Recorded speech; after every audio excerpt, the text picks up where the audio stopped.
vai substituir a professora Marisa, que faz parte do grupo que desenvolve projetos da biblioteconomia, o desenvolvimento do curso de biblioteconomia para a Universidade Aberta do Brasil.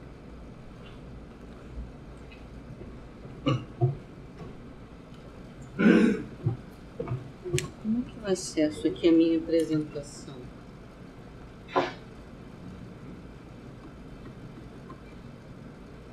Como é que eu acesso a minha apresentação? Desculpa.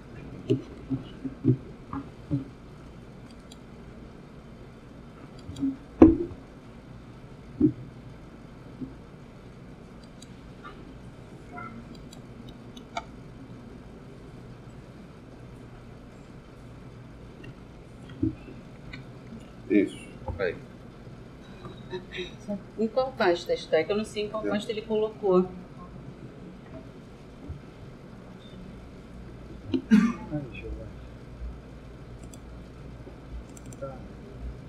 Deixa eu ver. É tarde, é o segundo encontro da tarde. Não, mas aqui tá som e aqui tem que som.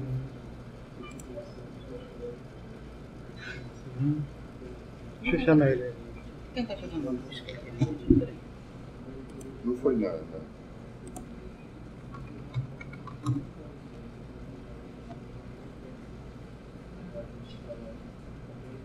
Eu vi que ele... Não foi nada. Aqui, já achei. Já achei. Pronto.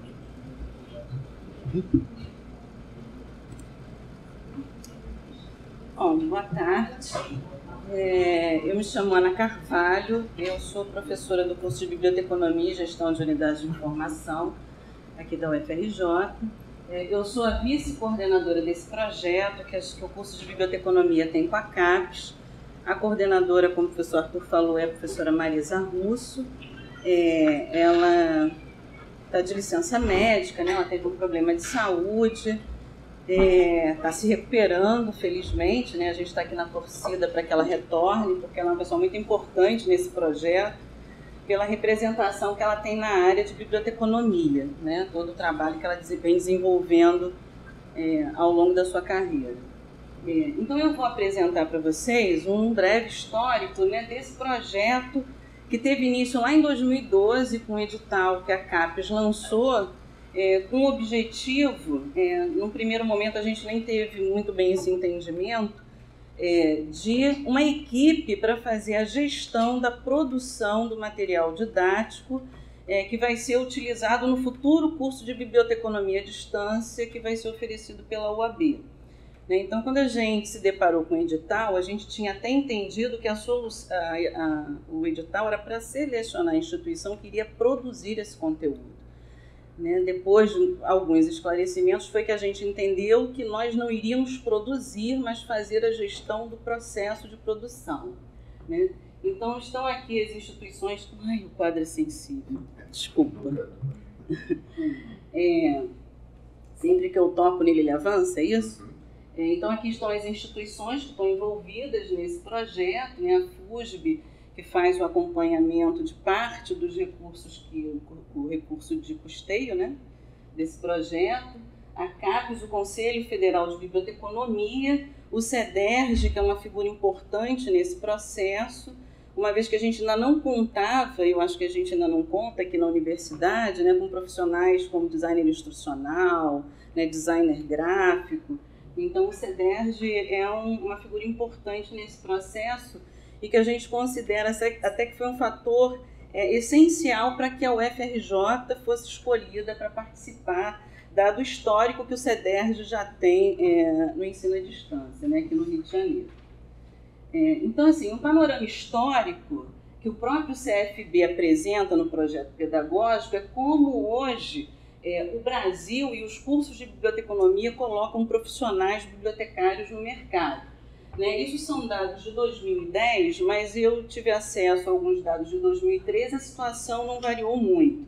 A região sudeste ela contribui com mais de 50% dos cursos que formam bibliotecário, a região norte com 4%. Então, a gente tem uma concentração muito nas cidades aqui do Sudeste, né, e pouco atende a região Norte, Nordeste e Centro-Oeste. Então, isso já é uma questão, assim, hoje o que se forma de profissional bibliotecário não consegue dar conta do mercado, né, desses profissionais. E existe ainda uma demanda de uma lei, eu acho que eu cito ela no próximo slide, de 2010, onde o governo institui a obrigatoriedade, eu acho que eu posso dizer assim, que toda instituição de ensino tenha uma biblioteca, né? Então, diante desse cenário, a CAPES também tem interesse nisso, porque a CAPES com a UAB, ela tem polos, né, espalhados pelo Brasil, que dá suporte aos seus alunos. Nesses polos tem biblioteca, né, e é uma exigência que tenha um bibliotecário em cada biblioteca, né? Então, há interesse do Conselho Federal de aumentar o número de pessoas formadas em biblioteconomia para atender o mercado, e acrescenta a isso essa demanda da CAPES por conta dos polos, né? E a gente também ainda teve a participação da Associação Brasileira de Educação em Ciência da Informação, que dá início, né, à concepção do projeto pedagógico desse curso. Então, a lei que eu tinha citado, né, que é a Lei 12.244 de 2010, é uma lei bastante recente, né, que dispõe sobre a universalização de bibliotecas em todas as instituições de ensino no país, né? E no levantamento que é feito pelo CFB, né, o entendimento que se teve, né, o que se percebeu é que com a formação, o contingente que se forma hoje de bibliotecários não se conseguiria dar conta, né, dessa lei, porque as instituições têm até 10 anos, né, para cumprir isso, né, para ter bibliotecas e ter bibliotecários nesses postos de serviço. E essa lei é a que trata da obrigatoriedade de bibliotecários em bibliotecas, né? Então, feito isso, né, a união dessas três instâncias que eu mostrei anteriormente, o Conselho Federal de Biblioteconomia instituiu uma comissão técnica, né, formada por profissionais, professores, doutores, das áreas que envolvem a formação biblioteconômica e com a preocupação de que houvesse representatividade em todo o país, né, para a elaboração desse conteúdo, para a elaboração desse projeto pedagógico. Então, o projeto pedagógico ele é um documento no qual a gente se baseia para produzir esses conteúdos, ele tem a característica multidisciplinar, né? Eu não vou me estender aqui em mostrar o projeto, mas ele contempla disciplinas da área de tecnologia, disciplinas da área de gestão, né? Além das disciplinas técnicas de biblioteconomia. Então, esse conjunto de disciplinas ele está contemplado no que eles chamam de eixo, né? São 7 eixos, né, nas áreas de biblioteconomia, que concentram aqui, né, as atividades de biblioteconomia, de gestão, tecnologia, a parte de pesquisa e estágios e atividades complementares. Eles chamam de módulos básicos aquelas disciplinas que não são especificamente da área de biblioteconomia, né, mas que estão presentes em vários outros cursos, né, e esses materiais, inclusive, já existem por conta de outros cursos que são ofertados pela UAB, e boa parte desse conteúdo que está contemplado ali no módulo básico não seria preciso produzi-los, né? A gente pode reaproveitar esse conteúdo. Então, com o edital que a CAPES lançou, né, feito isso, né, estruturado o projeto pedagógico, a CAPES lança o edital em 2012, 5 ou 6 instituições, não tenho certeza agora do número, concorreram a esse edital e a UFRJ foi contemplado, né, a participar desse projeto. Então, o objetivo principal é gerenciar o desenvolvimento desse material, né, desse conjunto de materiais que está contemplado no projeto pedagógico. E para a gente alcançar isso, né, temos que cumprir algumas etapas aqui, que é selecionar esses especialistas. No início, a gente tinha uma lista, né, dos principais nomes das áreas com maior produção na área de biblioteconomia, indicados pelo CFB, mas a CAPES achou mais adequado, né, em se tratando, né, do vulto que tem esse processo, esse projeto, que a gente passasse por um processo de seleção, né, que a gente lançasse um edital para selecionar esses especialistas e depois tentasse, de alguma forma, padronizar, né, esse processo de desenvolvimento dos materiais, e a gente faria isso através de treinamentos, né, dos selecionados nesse edital. E a partir daí a gente ia, essa equipe aqui da UFRJ, ia fazer a gestão da produção de 51 disciplinas. O projeto contempla 57, mas 6 delas são daquele eixo zero, do eixo básico, que a gente não precisaria produzir. E, uma vez produzido, a gente teria que disponibilizar isso num repositório de acesso, né, a CAPES, a UAB, as instituições que futuramente vão oferecer o curso. Então, a gente foi contemplado nesse edital em junho de 2012. A gente instituiu essa comissão de gerenciamento formada por professores do curso de Biblioteconomia, né? Estão aqui presentes a professora Anísia, que faz parte dessa comissão, o Salles, que ele nos assessora na parte de tecnologia, tem a Solange ali também, que nos dá apoio administrativo no acompanhamento desse projeto, mas a comissão, acho que eu tenho, ela é formada por mim, Ana Carvalho, e Ana Taborda, que é uma bibliotecária que acompanha o curso de Biblioteconomia que desde o seu início, né, a professora Marisa Russo, que é a coordenadora, a Nise, que eu já apresentei, e 2 professoras também bibliotecárias do curso, que são suplentes, né, porque na necessidade da gente, de alguém precisar se ausentar, a gente tem ali alguém que possa contribuir. Como nos assessoram, né, a Cristina Paiva, que também é uma bibliotecária, ela está nas suas atividades aqui na sala ao lado, a Solange, o Salles, o Rômulo está aqui também, né, também nos dá apoio tecnológico. A gente tem também um apoio na parte financeira, que é o Fernando, que está ali atrás, e estagiários, né, também, que nos dão apoio. Então, essa é a equipe da UFRJ que está à frente desse processo, acompanhando aí toda a produção desse material. Então, assim, essa etapa de selecionar especialistas, a gente já passou por ela, e eu vou mostrando aqui aos poucos alguns produtos, né, que a gente foi construindo, desenvolvendo para melhorar. Porque, o que acontece? Né? A gente teria que reunir, porque essa era uma das preocupações da CAPES e do Conselho Federal de Biblioteconomia, né, um curso que vai ser oferecido nacionalmente. Não era interessante que ele tivesse aspectos que se restringissem a alguma área do país, né? Que tivesse a cara da região sudeste ou a cara da região nordeste, mas que fosse um curso que tentasse contemplar, né, a diversidade que nós temos no nosso país. Então, a gente teria que fazer a gestão dessa produção com conteudistas que estariam espalhados pelo país todo. Então, um dos primeiros produtos que foi desenvolvido nesse projeto, com o apoio do Salles e do Rômulo, foi o desenvolvimento de um site, né, onde a gente lançou o edital, onde as pessoas se inscreviam online, onde a gente criou, né, um banco de dados depois com toda a informação que foi coletada nesse processo de seleção. A gente fez toda uma avaliação dos candidatos, observando algumas características desse candidato, né, que cumprissem requisitos mínimos para que pudessem participar da produção desse conteúdo. Então, vou passar aqui rapidamente como é que se deu isso, né? Uma vez que a gente lançou o edital, isso com o apoio da FUSB, né? Foi o edital FUSB que foi lançado. Nós tivemos 834 candidatos que se concorreram, né, a serem selecionados como conteudistas. 396 foram candidatos a autores, 438 a leitores, porque um candidato poderia ser autor e leitor simultaneamente, desde que fossem de disciplinas diferentes, né?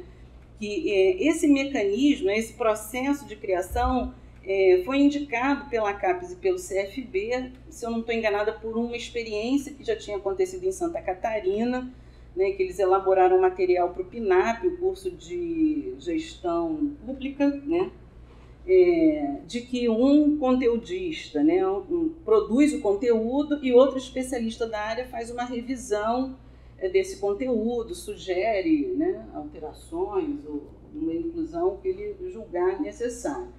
Então, a gente tem a figura do autor e leitor nesse processo de produção. Então, um candidato poderia concorrer a ser autor e leitor desde que fossem de disciplinas diferentes. Desse conjunto de 834 foram selecionados 78, né, 37 autores e 41 leitores. Então, concorreram para autor, né? 64% das pessoas que concorreram eram mestres, 36% doutores, 36%, né? E na seleção, 65% dos selecionados são doutores e 35% mestres. Com leitor, né, uma proporção mais ou menos parecida, né? Se candidataram, grande maioria mestres, né, 65%, 35% doutores, e na seleção, 83% dos selecionados são doutores e 17% mestres. Então, a gente observou, né, a publicação desses candidatos na área às quais eles concorreram, a sua familiaridade, né, com conteúdo em EAD, quem já produziu material em EAD, quem já fez revisão de material em EAD, e a partir daí a gente foi selecionando os candidatos, e a gente teve aqui, né, o reflexo da configuração que a gente tem no país, né? 53% dos selecionados são aqui da região sudeste, e assim, está muito próximo do que a gente tem hoje de oferta de cursos de biblioteconomia no país. A segunda etapa, né, então a gente passou por esse processo da seleção, foi o treinamento desses profissionais, né? Porque esse material tem que ter um padrão.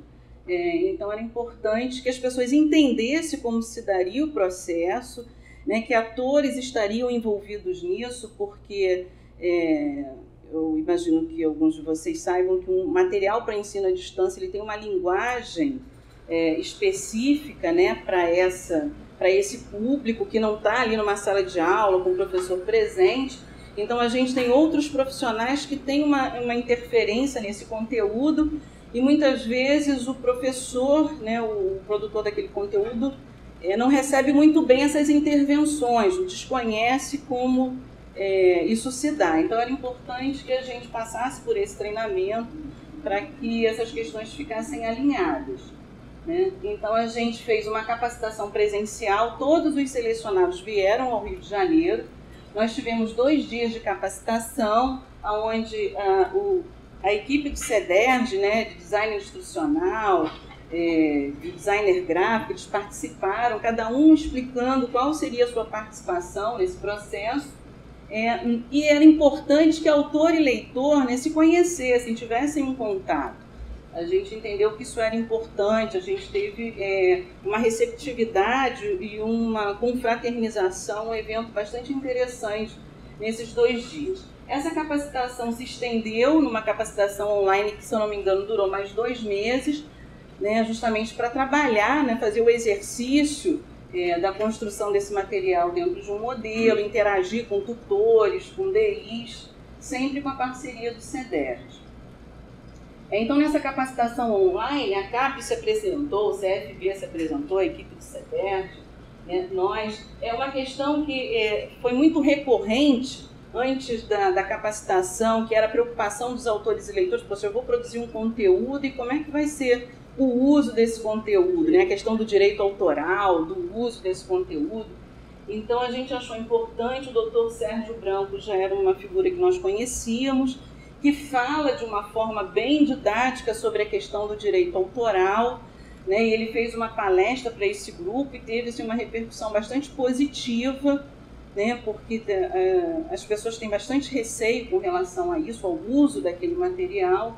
Então a gente percebeu assim, que essa preocupação que podia comprometer a participação do conteudista nessa elaboração, essa preocupação foi bem diluída, né, com os esclarecimentos que foram feitos.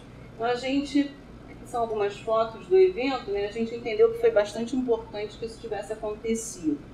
Né? O online nos dá muitas possibilidades, mas tem questões que o físico, né, o contato físico, a presença, você conhecer o outro e ter esse contato presencial é bastante importante. A capacitação online foi praticamente treinos, né, entre autor e leitor, uma vez que eles já, naquele encontro presencial eles já tiveram a possibilidade de fazer algumas tarefas, né, para perceberem, discutirem a ementa da disciplina. E nesse momento online eles fizeram a prática para a gente estabelecer ali um padrão para essa elaboração, né? Como se daria o fluxo da produção. Enfim, então o CEDERJ, né, os profissionais do CEDERJ usaram seu próprio ambiente para fazer essa capacitação online, que também foi bastante positiva. E aí, a partir disso, né, em outubro de 2014, é o marco do início.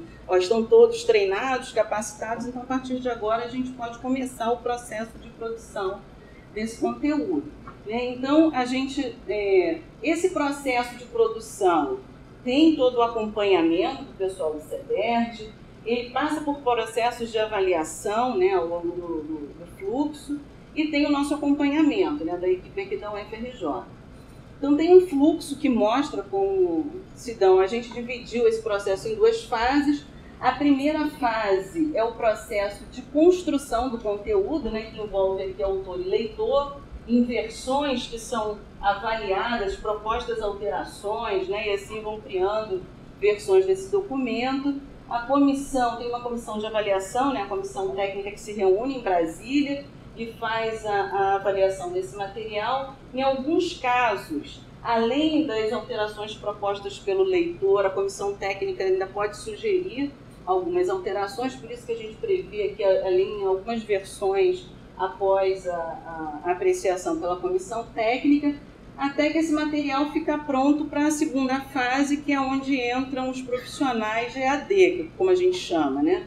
A intervenção do design instrucional, de ilustração, de revisão de texto.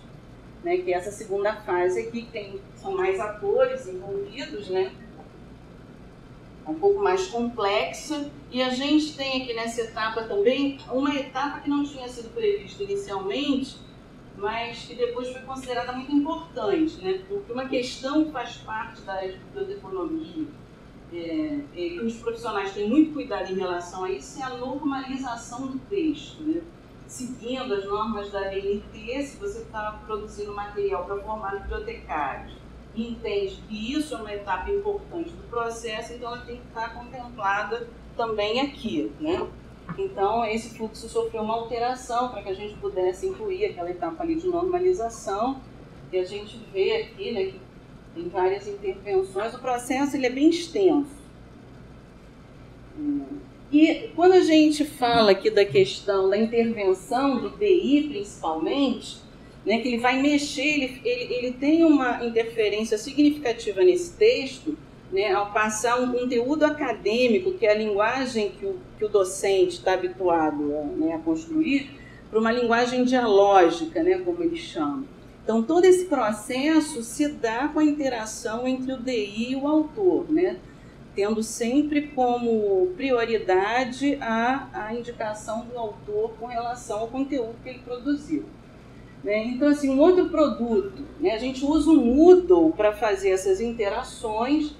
Então, a gente tem lá no Moodle essa configuração onde há fóruns para o autor dialogar com o leitor nesse processo de avaliação, dialogar com o DI, onde ele coloca o material, e uma vez que ele produz esse conteúdo, ele faz o upload desse material pelo Moodle, né? Então a gente consegue que essas coisas aconteçam à distância de uma forma tranquila, né? Vamos dizer assim. Então, assim, tem toda a interação aqui, inclusive com a comissão técnica que faz a avaliação desse material e posta pareceres, né, com relação à sua avaliação. Um outro produto que a gente também tem nesse trabalho são os relatórios, a maneira como a gente pode acompanhar todo esse processo. Porque desde o início foi nossa preocupação que houvesse uma transparência com relação aos processos e aos produtos em relação a todos os atores, né? Então a CAPES tem acesso a todos esses ambientes, ela consegue acompanhar autor, leitor, a nossa comissão, todos os envolvidos nesse processo têm acesso a esses ambientes, e o ambiente gera relatórios automaticamente baseados aqui, né, para cada disciplina. Você consegue ver as discussões no fórum, né, que acontecem para a elaboração desses materiais. Então, assim, todos os envolvidos têm acesso à totalidade das informações. Né? Um dos relatórios que a gente acompanha, né, diariamente, onde cada disciplina mostra aqui as versões que são produzidas, né, são os produtos de cada uma dessas etapas que a gente consegue acessar no momento que um ator, né, um autor ou leitor, posta um conteúdo. Automaticamente o sistema coloca a data em que essa postagem foi feita, né, e a gente consegue acompanhar aqui a evolução e a qualquer momento a gente pode baixar esse conteúdo. Se eu clicar aqui nos links das datas, eu consigo ter acesso ao conteúdo que está sendo produzido, né?